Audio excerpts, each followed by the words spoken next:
Don't have words भाई साहब। मतलब मुझे कहानी में इतना मतलब स्प्लिट विला किनारे हो गया भाई, जो विनर था वो किनारे हो गया। यहाँ पे सिर्फ आकांक्षा, रूरू, योगेश और सूजी चल रहा है भाई साहब। जो भाई मज़ा आ रहा है मतलब कलेश देख के।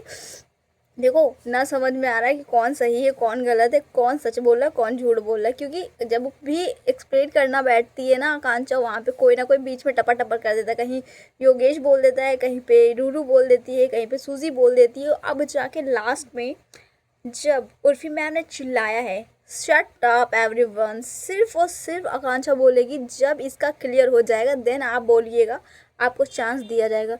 भाई तब कुछ समझ में आ रहा है। मतलब भाई मेरे को समझ में ये नहीं आ रहा, यहाँ पे दो बंदियाँ बेचारी, दोनों लड़कियाँ इमोशनली इतना यहाँ पे टूट चुकी हैं, इतना रो रही हैं सिर्फ एक बंदे की वजह से। बहन चो तू एक चीज़ बता, साले तू आया था गेम के अंदर, तुमने अगर आकांक्षा के साथ प्लान किया था सब कुछ जो भी था तो तुम आकांक्षा के साथ कंटिन्यू कर लेते भाई। अगर रूरू आई थी तो जो करना होता उसको कर लेती भाई, उसके साथ कंटिन्यू होता तो आज ये जो सिचुएशन आई है ना ये सिचुएशन नहीं होती।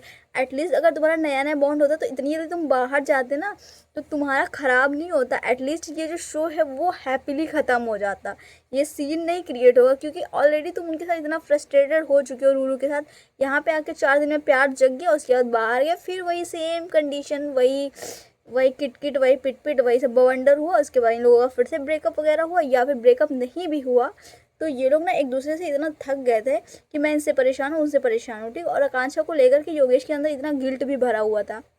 देन वो जाता है आकांक्षा से सारी चीज़ें शेयर करता है, थोड़ा सा इमोशनल डाउन हो जाता है तो उसके कंधे पे सिर रख लेता है। वहाँ पे वो फ़ोटोज़ यहाँ पे दिखाई जा रही है, वीडियोज़ लाई जा रही है। मतलब किसी के घर में भाई किसी की इतनी सी भी रिस्पेक्ट है कि नहीं है यहाँ पे। मतलब नेशनल टेलीविज़न पे आप कुछ भी ला के दिखा रहे हो भाई साहब, उस बंदी की फैमिली देखती है, उसका मतलब पूरा करियर भाई डिपेंड करता है एक चीज़ पे। यहाँ पे ये सब चीज़ें मुझे बिल्कुल भी सही नहीं लगती, फ़ोटो वीडियोज़ ये सब बिल्कुल। आपको डिफेंड करना है खुद को वर्ड से करिए। अब यहाँ पे कौन झूठ बोल रहा है कौन सच बोल रहा है किसी को नहीं पता, क्योंकि यहाँ पे कोई प्रूफ लेके तो नहीं बैठा है। हर बंदा सिर्फ ज़ुबान से ही बोल रहा है, जिसको जिसका जो पसंद है जो जिसको मानता है उस पर बिलीव कर ले रहा है, दैट्स इट। इसके अलावा तो कुछ भी नहीं हो रहा है ना। तो यहाँ पे सिंपल सी बात थी भाई, आप लोग मुंह से लड़ो। मैं सबसे बड़ी बात कर रही हूँ, अगर योगेश ना स्टार्टिंग में भाई रूरू को ना चूज़ करता ये सब पंगा ही नहीं होता। अच्छा ये लोग अपना बाहर जाते हैं हैप्पीली रहते हैं, ओके ओके हो जाता। और उसके बाद ये होता है कि वो कंधे पे उसके रख के थोड़ा सा इमोशनल हो जाता है। वहाँ पे कुछ लोग होते हैं, सूजी होती है बाद में आती है कहने का मतलब है।